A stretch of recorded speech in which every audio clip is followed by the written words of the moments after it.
কুকুরের একটা ইউরোপে একটা কুকুরের দাম আছে, কিন্তু ডকুমেন্ট ছাড়া একটা মনে করেন যে মানুষের কুত্তার চেয়েও খারাপ। এই জিনিসটা শুনতে খারাপ গেলেও কিন্তু কথাটা সত্য। আসসালামু আলাইকুম ভিউয়ার্স, আশা করি সবাই ভালো আছেন। আমি সোহাগ আছি পর্তুগাল থেকে আপনাদের সাথে। তো আজকে যে ভিডিওটা আমি করব সেটা সদ্য আপনার সেনজেন হওয়া যে দুইটা দেশ রোমানিয়া এবং বুলগেরিয়া নিয়ে আমি আলোচনা করব। যারা অলরেডি আপনার মনে করেন যে মাথার মধ্যে প্ল্যান করে রাখছেন বৈধভাবে এখানে ইসের মধ্যে রোমানিয়াতে আছেন, ভালো একটা জব করতেছেন, তারা আইফেল টাওয়ারের চিন্তা করতেছেন বা ইতালির ভেনিস শহরের চিন্তা করতেছেন, অথবা পর্তুগালের লাল পাসপোর্টের চিন্তা ভাবনা করতেছেন, আপনারা যারা ভালো ভালো জব রাইখা ভালো একটা সেটেল লাইফ রাইখা এখানে অনিশ্চয়তার একটা লাইফের মধ্যে চলে আসার চিন্তা ভাবনা করতেছেন, তাদের জন্য আমি আজকে ভিডিওটা করব। তারা আমার কথাগুলো একটু মনোযোগ সহকারে শুনেন, শোনার পর আপনি নিজে জাস্টিফাই করেন, তারপর আপনি একটা ডিসিশন নেন। হুট করে একটা ডিসিশন নেওয়া যে কোনো ক্ষেত্রে, শুধু এই ক্ষেত্রে না, যে কোনো ক্ষেত্রে আপনার লাইফের মধ্যে একটা ডিসিশন, হুট করে একটা ডিসিশন নেওয়ার আগে চিন্তা করা উচিত যে আমি কি করতেছি। তো আমি ভিডিওর মেইন টপিকে চলে যাওয়ার আগে আপনাদের কাছে একটা রিকোয়েস্ট, যদি আমার ভিডিওটা ভালো লাগে, ভিডিওটা আপনাদের যদি সামান্য একটু উপকার হয়, তাহলে আমার চ্যানেলটা, যদি আমার ইউটিউব চ্যানেল থেকে দেখেন, আমার চ্যানেলটা সাবস্ক্রাইব করুন, আর যদি আমার পেজ থেকে দেখে থাকেন তাহলে আমার পেজটা লাইক এবং ফলো দিয়ে পাশে থাকবেন। আর যারা অলরেডি আমার চ্যানেলে অলরেডি আমার সাবস্ক্রাইব করছেন তাদের কাছে আমি আন্তরিকভাবে কৃতজ্ঞতা। চলেন শুরু করি। আচ্ছা, তো আমি শুরু করতেছি, আপনাদেরকে বলতেছি যে রোমানিয়া এবং বুলগেরিয়া সেনজেন হয়ে যাওয়াতে কি রকম সুবিধা হয়েছে। তো সুবিধা হয়েছে বলতে বলতে তেমন কোনো সুবিধা না, জাস্ট আপনার যে সেনজেনের যে মেইন যে সুবিধাগুলো আছে, যারা মনে করেন যে বিনা আপনার কোনো ইসের ভিসাতে ট্রাভেল করতে পারবেন, যারা ওইখানে বৈধভাবে আছেন, যাদের বৈধ ভিসা আছে বা বৈধ টিআরসি আছে, তারা ওইখানে সেনজেনের যে আদার্স দেশগুলো আছে ওইখানে আপনি বিভিন্নভাবে বিনা আপনার ভিসাতে ওইখানে ভ্রমণ করতে পারবেন, সেটা কোনো সমস্যা নেই। এবং লিগেলি আপনি 3 মাস ওইখানে থাকতে পারবেন লিগেল ভাবে। কিন্তু তার মানে এই না যে ওইখানে একটা দেশ থেকে আরেক দেশে আইসা, সেদিন একটা দেশে আইসা আপনি কাজ করবেন বিনা ওয়ার্ক পারমিটে, বিনা কোনো কন্ট্রাক্টে।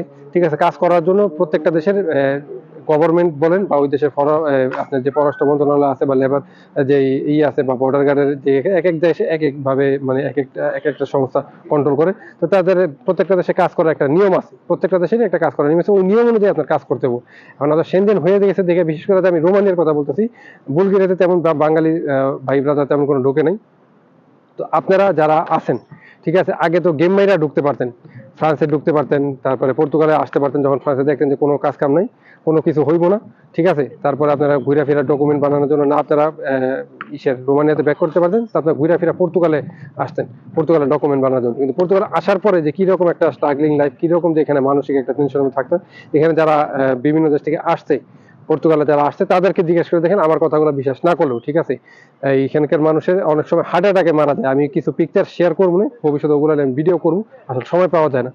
তো আমি আপনাদের উদ্দেশ্যে বলতেছি, যারা আপনারা একটা ভালো অবস্থানে আছেন, ভালো একটা জব করতেছেন, আমি আমার পরিচিত যেহেতু ইউরোপে থাকি, তো এদিক ওদিক অনেক ভাবে কথাবার্তা হয়, রোমানিয়া থেকে আমার পরিচিত অনেক লোকজন আছে, তারা খুব ভালো পজিশনে আছে, এবং দেখা যাচ্ছে দিন শেষে সমস্ত কিছু থাকার পরও এবং মনে করেন যে থাকা খাওয়ার পরও প্রায় লাখখানিক টাকা বাংলাদেশের মধ্যে সেভ করতে পারে, বাংলাদেশি মুদ্রা যে লাখখানিক টাকা সেটা সেভ করতে পারে। তো এখানে লাখখানিক একটা যাদের একটা ইনকাম আছে, আপনার একটা ভালো একটা জব আছে, আবার অনেকে আমি দেখছি যে লাখখানিক পরে কোম্পানির ডিউটির পরেও অনেকে আবার পার্ট টাইমও করে, তার ইনকাম দেখা গেছে আর একটু বেশি হয়ে যায়। তো একটা আপনার ইউরোপের মতো একটা দেশে আছেন, এখানে একটা সেটেল লাইফের মধ্যে আছেন, ভালো একটা জবের মধ্যে আছেন, ওই সেটেল লাইফটা রাখে আপনি একটা অনিশ্চয়তার মধ্যে কেন আসবেন, কি কারণে আসবেন? ফ্রান্সের আইফেল টাওয়ার দেখতে আসবেন, আইফেল টাওয়ার আপনি আসেন, আইফেল টাওয়ার দেখতে কোনো সমস্যা নেই, ওখানে আপনি ভিজিটে আসেন, ঘুরেন ফিরেন, ঠিক আছে, অন্যান্য দেশগুলো ঘুরেন ফিরেন। কিন্তু আপনি একদম সবকিছু ছাইরা সেটেল লাইফ ছেড়ে দিয়ে আপনি এখানে আসবেন, আসার পরে কি করবেন? আসার পরে এখানে ডকুমেন্ট ছাড়া, ঠিক আছে, এখন আমি আপনাদেরকে একটা সোজা বাংলায় বলতেছি, কুকুরের একটা ইউরোপে একটা কুকুরের দাম আছে, কিন্তু ডকুমেন্ট ছাড়া একটা মনে করেন যে মানুষের কুত্তার চেয়েও খারাপ। এই জিনিসটা শুনতে খারাপ গেলেও কিন্তু কথাটা সত্য। আপনার কাছে ডকুমেন্ট নেই, আপনার কোনো কিছু নেই। ধরেন যে আপনার রোমানিয়া টিআরসি কার্ড আছে, ঠিক আছে, টিআরসি কার্ডের মেয়াদ কতটুকু আছে আমি জানি না। এখানে আসলে আপনি এই যে আপনার বিভিন্ন গ্রুপে বিভিন্ন দালাল চক্র এখন এই জিনিসটার সুযোগ সুবিধা নিতেছে, পেজ খুইলা নামে বেনামে বিভিন্নভাবে লেখতেছে। খুব জলদি সহকারে আপনারা পর্তুগালে আসেন, খুবই তাড়াতাড়ি আপনারা রেসিডেন্ট কার্ড পাবেন এবং খুব তাড়াতাড়ি অল্প সময়ের মধ্যে লাল পাসপোর্ট পাবেন। এখন যারা এই পেস্টগুলো করে বা বিভিন্ন ইউটিউবার যারা এগুলো আপনাদেরকে মানে উৎসাহিত করতেছে, দেখবেন যে এদেরই ম্যাক্সিমামই কোনো ডকুমেন্ট নেই। এদের লাল পাসপোর্ট তো দূরের কথা, এদের না কোনো জব কন্ট্রাক্ট আছে, না কোনো এদের কোনো ট্যাক্স যাইতেছে, না কোনো কিছু যাইতেছে। আগে অনেকটা মোটামুটি সহজ ছিল, কিন্তু বর্তমানে এখানে পর্তুগালের যে ডকুমেন্ট একটা টিআরসি দিতে গেলে অনেক ধরনের এখানে যাচাই বাছাই করে, অনেকে রিজেকশন করছে। আপনারা আমার কথা বিশ্বাস না করলে যারা পর্তুগালের আদার সাইডে আছে তাদের কাছে আপনারা নিতে পারেন। একমাত্র প্রতারক চক্র যারা আছে, দালাল চক্র যারা আছে, তাদের কাছে বলবো যে আপনারা আসেন, এখানে আপনারা সমস্ত কিছু করে দেবো। এখন তারা কেন বলতেছে? তারা বলতেছে তারা আপনাকে এখানে আসার পর একটা শেপেন্টি করে দেবে। এখানকার যে ইমিগ্রেশন যেটা শেপেন্টি, এখন বর্তমানে নাম চেঞ্জ করে আইমা হয়েছে, সেই আইমার আপনার করে দিব, এন্ট্রি করে দিব।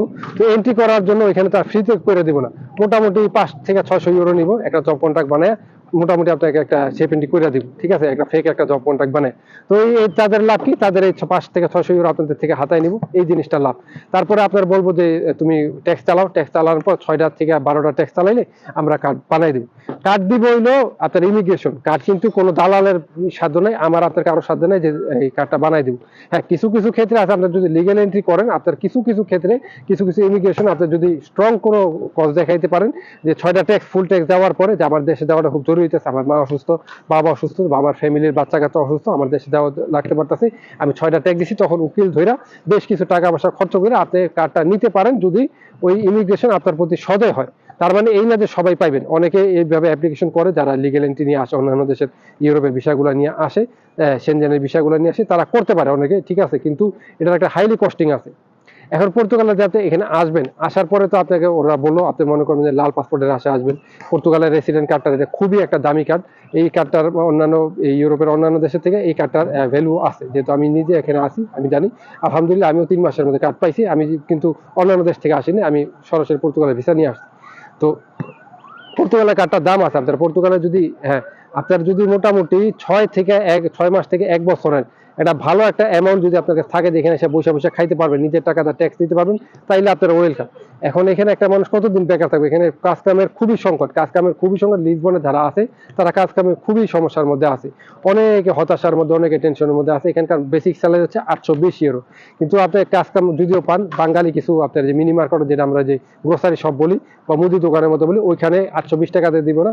এখানে বাঙালি মালিকগুলা খুবই মনে করেন যে আপনার এই চালাক মানুষ, হ্যাঁ, ঠিক আছে, তারা জানে যে এখানে কাজ কাম শর্ট আছে, তারা আপনাদেরকে প্রলোভন দেখাইবো যে আপনারা আসেন, দিন শেষে আপনাকে স্যালারি দিব 5 থেকে 600 ইউরো, কন্ট্রাক্ট কোনো মধ্যে একটা দিব, ট্যাক্স দিলে দিব, না দিলে না দিব, এরকম অনেকে করতেছে শুধুমাত্র পেটে ভাতে খাওয়ার জন্য, পর্তুগালে থাকার জন্য, পর্তুগালের কার্ডটা নেওয়ার জন্য বা পর্তুগালের পাসপোর্টটা নেওয়ার জন্য এইভাবে আসে। এই বাঙালি মালিকগুলো খুবই খারাপ হয়। তো এই সমস্ত দিনগুলো, এই সমস্ত দিকগুলো আপনারা চাই না শুনে পরে মনে করেন আসেন এখানে। আসতে তো পারেন, আসতে তো কোনো সমস্যা নেই, তো আসার পরে যে আপনি এখানে কিভাবে লাইফটা অতিবাহিত করবেন, কিভাবে আপনি কেমনি কি করবেন, ওগুলো চাই না শুনে পরে আসেন। আমি পর্তুগালের কথাই বলতেছি না, দিন শেষে আপনি যখন ওই যে ইতালিতে যাবেন, ফ্রান্সে যাবেন, ফ্রান্সের আইফেল টাওয়ার দেখবেন, ফ্রান্সে তো মনে করেন এখন অবৈধ লোকের কোনো দাম নেই, কোনো কাগজপত্র ছাড়া, কোনো কিছু ছাড়া কোথাও আপনি কোনো কাজ দিব না। তো ঘুরে ফিরে যখন দেখবেন যে আমার ফ্রান্সে আমি কোনো মধ্যে কাজ মানে কাগজপত্র করতে পারতেছি না, ইতালি তো আরো কোনো কিছু করতে পারতেছি না, ঘুরে ফিরে আপনি পর্তুগালে আসবেন। তো পর্তুগালে আসার পরে এই আপনার এই জিনিসগুলোই হবে। ম্যাক্সিমাম 100-এর মধ্যে 95% মানুষই এখানে স্ট্রাগলিং করতেছে, কাজ নাই, কাম নাই। এখানে আবার অনেকে বলতেছে যে কাজ কাম নাই, আমিও বলতেছি যে কাজ কাম নাই, কিন্তু আসলে কি কাজ কাম নাই? কাজ কাম এখানে আছে, কাজ কামের এখানে অভাব নাই, কিন্তু মেইন জিনিস হলো আমরা ভাই এখানকার যে ল্যাঙ্গুয়েজ, সেই ল্যাঙ্গুয়েজ মানে জানি না।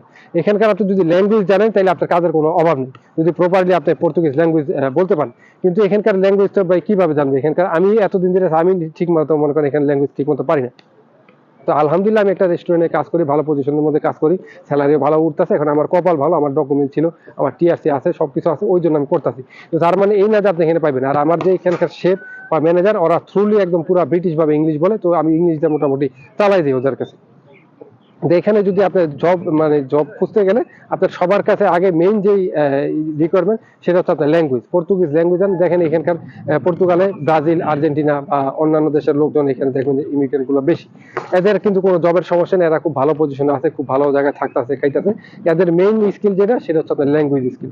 এই জন্য এদেরকে খুব হয় না, এরা একটা জব থাকাকালীন অবস্থায় আর একটা জব মনে করেন ধরতে পারে, কিন্তু এদের এখানকার মাতৃভাষা যে পর্তুগিজ, তারা ওই মাতৃভাষায় কথাবার্তা বলে, ঠিক আছে। তো এখানকার এই ইসের মধ্যে, পর্তুগালের মধ্যে ইংলিশটা তেমন একটা চলে না। অন্যান্য ল্যাঙ্গুয়েজে যেমন আপনার মিডল ইস্টে আরবি না পারলেও, ইংলিশ না পারলেও হিন্দি দিয়ে চালাইতে পারতেছেন, কিন্তু এখানে তেমন, এখানে পর্তুগিজ মাস্ট লাগে। তো এত কিছু জানার পরে আমি সংক্ষিপ্তভাবে বলার চেষ্টা করছি। এত কিছু জানার পরে আপনি পর্তুগালের লাইফটা যে বাইসা নিবেন, নেওয়ার আগে চিন্তা ভাবনা করেন। বিশেষ করে আমি বলবো ভাই, যারা আছেন, যারা সেনজেনের বুলগেরিয়াতে বা রোমানিয়ার মধ্যে ভালো পজিশনে আছে, ভালো কাজের মধ্যে আছেন, তারা দরকার নেই এইভাবে রিস্ক নেওয়ার। আবার অনেকে বলতে পারেন ভাই আপনি পর্তুগাল আছেন, হয়তো আপনি চাইতেছেন না আরো মানুষ আসুক। ভাই আপনি আপনার রিজিক নিয়ে আসবেন, কিন্তু আসার পরে যেই অবস্থাগুলো যেগুলো আমরা নিজের চোখে দেখতেছি, আশেপাশের মানুষ যেগুলো, হ্যাঁ, তো সেইগুলোর আমি আপনাদেরকে বাস্তবতা তুলে ধরতে চাই না। আপনারা তো না শুনলে আর কি কোনো কিছু করার নেই। আসেন, যদি আপনি আপনার রিজিক নিয়ে, আল্লাহ কার রিজিক কোথায় কেউ রাখে, আসেন, আসার পর আপনি বুঝতে পারবেন। হ্যাঁ, আসার পর আপনি এখানে বুঝতে পারবেন। তো অবৈধ যেখানে এখন আপনার অবৈধভাবে আসতে হবে, এখন তো আপনি লিগেল ভাবে আসতে পারেন। তো ওইটাই বললাম যে এখানে হয়তো পর্তুগালে আপনি একটু ফ্রিডম ভাবে চলতে পারবেন, কিন্তু অন্যান্য জায়গায় পুলিশের ধরপাকড় চলতেছে, চলতেছে। আইফেল টাওয়ারের যে দেশ ফ্রান্স, ওইখানে যে কোনো কিছু করতে পারবেন না। আপনার অন্যান্য যে ইতালি আছে, ইতালিতে হয়তো ধরপাকড় হবে, ইতালিতেও এখন ছাড়া আপনার এই পেপার পত্র ছাড়া কাজ কাম পাওয়া খুব মুশকিল। তো যাদের সেটিং লাইফ আছে, সেটিং লাইফ রাখা কোনো আসার দরকার নেই, আমি সরাসরি বলতাছি। তারপরে যদি আপনার সমস্ত কিছু থাকে, যে ব্যাকআপ থাকে, আপনার পর্তুগালের কার্ডের প্রতি খুবই লোভ থাকে, তাহলে আপনি মোটামুটি 4-5 হাজার ইউরো সাথে করে নিয়ে আসেন।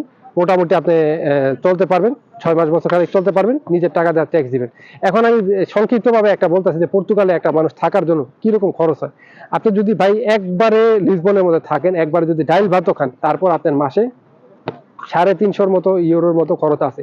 যদি একটু খারাপ পরিবেশে থাকেন, মানে শেয়ারিং বাসার মধ্যে থাকেন, তারপর আপনার বিল টিল মিলে, গ্যাস টিল বিল টিল মিলে 180 থেকে 200 ইউরো অনেক সময় চলে যায়, বা 170 ইউরো তো আপনি পাবেন, 170 ইউরো। তারপর আপনার লিসবনে চলাফেরা করতে গেলে 40 ইউরোর একটা কার্ড লাগবে আপনার, এই 40 ইউরো, ঠিক আছে, 170 আর 40 210 ইউরো।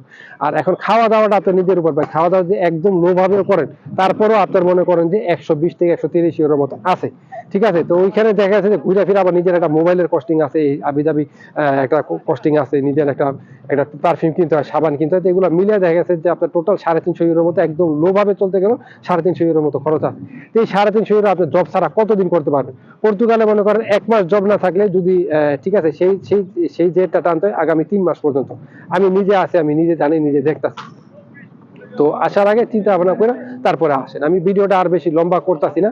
আর এই ইসের মধ্যে যারা আছেন, ইসের মধ্যে আপনার এই এই সরি, এই ইয়ের সম্বন্ধে আমার তেমন কোনো আইডিয়া নেই, বুলগেরিয়ার সম্বন্ধে তেমন কোনো আইডিয়া। তো বুলগেরিয়াতে যদি আপনার ভালো পজিশন থাকে, ভালো জব টব থাকে, তাহলে দরকার নেই, আপনারা এখানে আসেন, ঘুরতে আসেন, ঠিক আছে। আর যদি মনে করেন যে না, এখানে আসে শেপ এন্ট্রি করে আবার রোমানিয়াতে চলে যাবেন, অন্য দেশে কাজ করে আপনি এখানে ট্যাক্স দিয়ে করবেন, তাহলে টোটালি মানে এই জিনিসটা এখন অ্যাকসেপ্ট করে না। অন্য দেশের আপনার ফিঙ্গার থাকলে এখানে অ্যাকসেপ্ট করে না, দেখা গেছে আপনি কষ্ট করে ট্যাক্স গুলো দিবেন, তারপরে ট্যাক্স গুলো আপনার মানে চলে দেবো। আর বিশেষ করে বাঙালি কোম্পানির আন্ডারে ট্যাক্স দেওয়ার চেষ্টা করবেন, এগুলো ট্যাক্স গুলো ফাঁকি দেয়, বা এদের কোম্পানিগুলো ব্লক লিস্টে থাকে। কথা বুঝতে পারছেন? তো আমি ভিডিওটা লম্বা করতেছি না, ভিডিওটা এই এতটুকুই থাক। আমি আপনাদেরকে বাস্তবতাগুলো তুলে ধরলাম। তো আসার আগে আপনাদের কাছে একটা অনুরোধ, আপনারা চিন্তা ভাবনা করে আসেন। এখানে অলরেডি এখানে পর্তুগালের মধ্যে মানুষ হাহাকার করতেছে, হাহাকার করতেছে। অলরেডি যারা আইসা পড়ছে একটা সেটেল লাইফ, এরাই এখন আফসোস করতেছে। আপনি নতুন ভাবে যেভাবে আসবেন, এখানে একটা দেশের মিস ইউজ করার কোনো দরকার নেই। আসেন, চিন্তা ভাবনা করে আসেন, ঠিক আছে। তো সবাই ভালো থাকেন। ইনশাআল্লাহ পরবর্তীতে কোনো ভিডিওতে আরো কোনো ইনফরমেটিভ টপিক নিয়ে আমি আসবো। তো সে পর্যন্ত সবাই ভালো থাকেন। আসসালামু আলাইকুম ওয়া রাহমাতুল্লাহি ওয়া বারাকাতুহু।